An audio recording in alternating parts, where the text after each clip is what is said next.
Abdullah Al-Hadrami radhiyallahu anhu, seorang sahabat Nabi yang mulia, dinukil dalam sebuah kisah.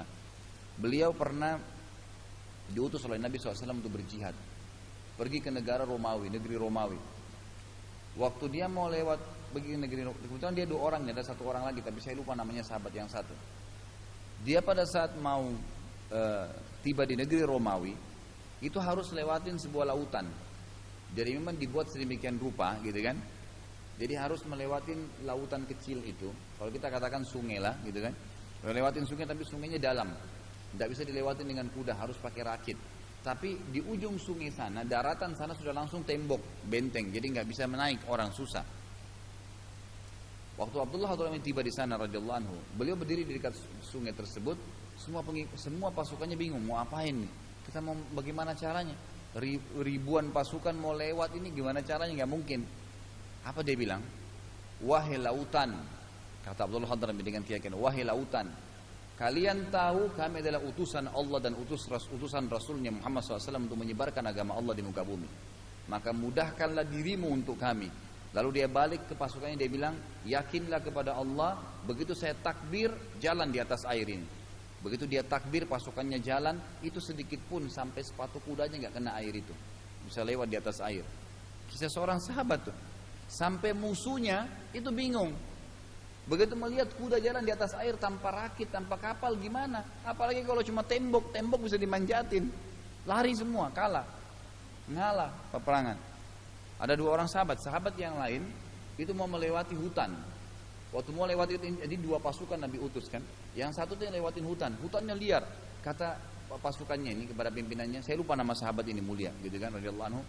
Mereka bilang, wahai imam, pemimpin kan gitu. Ini wahai amir, waktu dipanggil amir, wahai amir.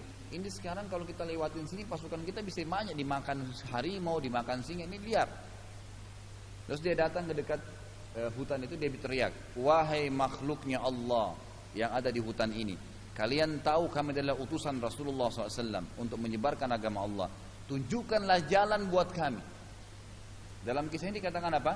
Tiba-tiba hewan-hewan itu semua berkumpul, ya, minggir seperti membentuk jalan. Jadi kiri kanan semua hewan-hewan hutan itu bertemu untuk nunjukin jalan. Jadi dia bisa jalan keluar dari hutan itu, tidak diganggu sedikit pun.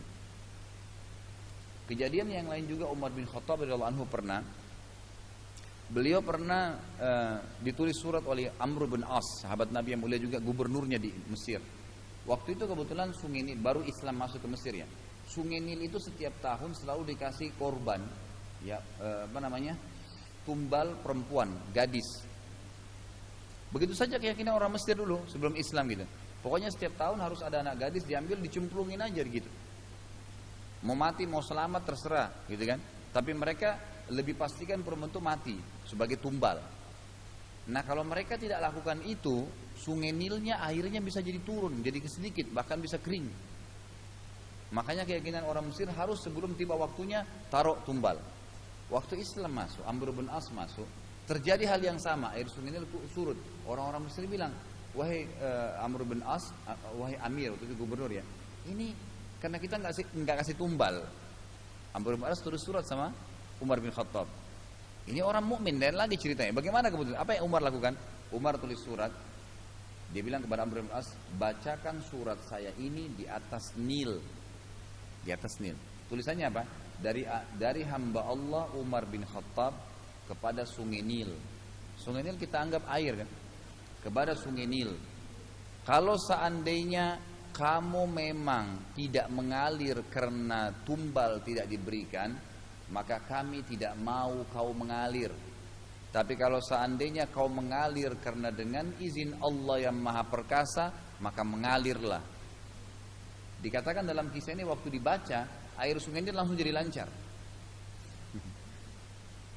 Jadi keyakinan kepada Allah itu nggak bisa diimbangi dengan apapun.